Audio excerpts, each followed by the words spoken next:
Hello and welcome to Whispers from the Campfire, where the flames of our stories cast shadows on the unknown.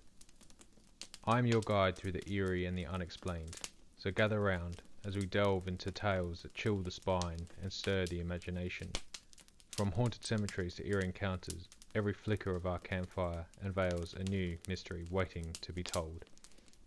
So stay tuned and I hope you enjoy them. My friends and I were around 17 and 18 at the time. I remember this because we were old enough to drive. We used to love ghost hunting and looking for abandoned buildings. We heard of a tale in a graveyard in the countryside. As the story goes, the cemetery used to house an old Roman Catholic church, which was later used as a reformatory for girls. It is said to be a highly active place for hauntings, so me and my friends naturally wanted to go and check it out. We gathered some filming equipment, some snacks, and got in our car and headed off. We would talk about what we may see or at least hope to see/experience while we were there. The drive was quick, being night time and all, and we arrived before midnight in the local town. I kid you not when I say this because I know it's cliche, but upon nearing the town, a storm began. Lightning and the odd clap of thunder around us. This only made us more excited, as it added to the atmosphere. We were young, stupid and invincible, so to us this was exciting. We pulled up to the cemetery, and on opening the car door, we were greeted with a large clap of thunder and multiple strikes of lightning, yet the air was dry and eerie. We got out and ventured into the cemetery, lights on and joking around.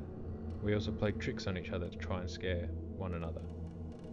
The cemetery itself was not that big, so it did not take long for us to search around the entire place, and yet nothing had happened.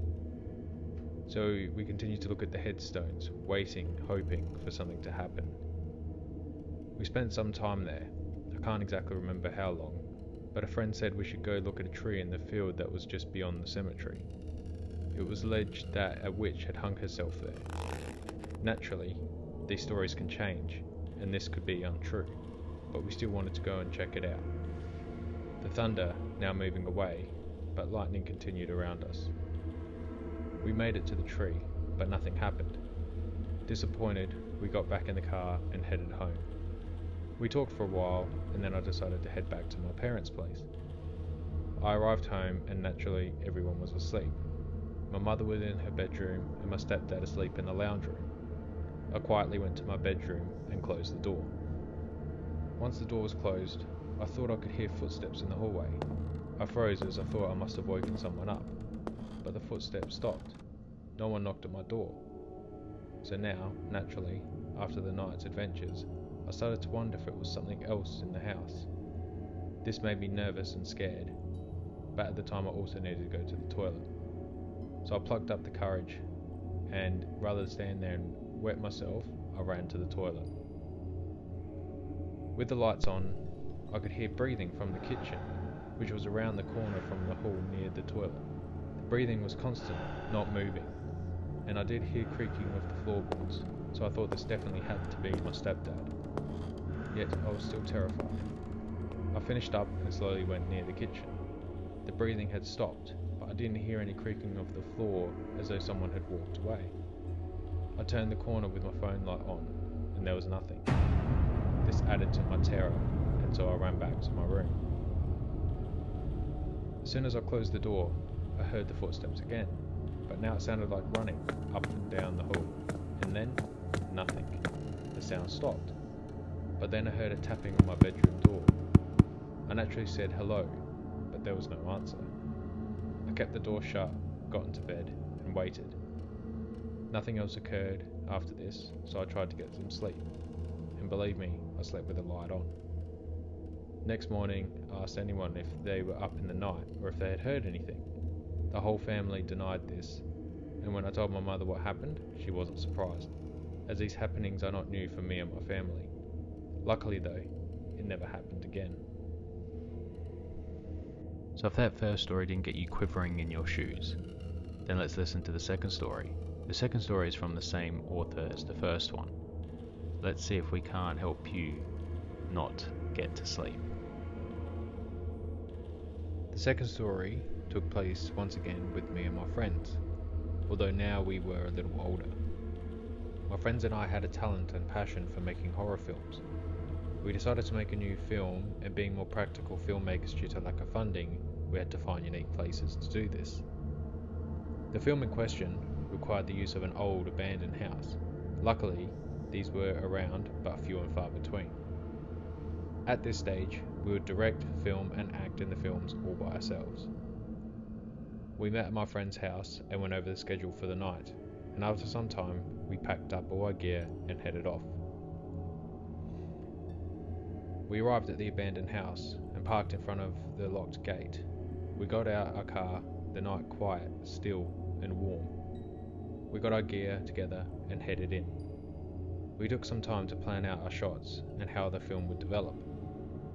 We walked around the property and we saw this old run-down shed with a block of wood that appeared to have dried blood on it. We decided this could be used in the film and so marked it out for one of our scenes. We continued to look around and came upon the house. The house was dilapidated and had no roof, but it was perfect for what we needed. Everyone seemed anxious, maybe all of us getting into our heads due to it being an old abandoned house, but we ventured inside. As we were looking through, the odd bird that took off made us nearly lose control of our vows. We moved down the hallway and saw a room to the left that had a giant mural of Slender Man. We found this interesting and exciting as we enjoyed the tales of Slender Man. We set up our cameras and began to shoot some scenes. Some of them required me to be by myself, and the eeriness of the place did make me feel a little on edge, but we cracked on. This led to a scene where I only required two of my friends, one to film and the other to act, so me and my other friend went to where the front of the house would be. Whilst we were standing there, we suddenly felt the temperature drop. We both began to shiver and looked at each other like, yeah, this is happening. And then, in the distance, around near where the shed was, we saw a glowing yellow ball, moving steadily across the landscape. No ebbs or flows, up or down movements that might mark a person coming towards us. So we decided to have a look on Google Maps, and there was no road in that direction, nor could we hear any engine. It was strange. In that moment, I felt calm. Whatever this ball was, it made me feel relaxed and at ease. Then, as soon as it appeared, it disappeared. Me and my friend looked at each other and both said, "What the fuck was that?" We had no clue, and until today I can only chalk it up to being maybe an orb, but it must have been friendly or a good spirit because of how it made me feel, which I later heard my friend felt the same. After this, we told our other friends, who naturally thought we were stirring the pot, but we continued filming, making sure to stay close together, and finished up. After we finished up, we left, and as I sit here talking about this, I'm still not sure to this day what it could be, but I'll be interested to see something like that again. Thank you for joining me by the campfire. If you enjoyed these whispers, don't forget to like and subscribe to never miss a tale. Until next time, keep the fire burning and the stories alive.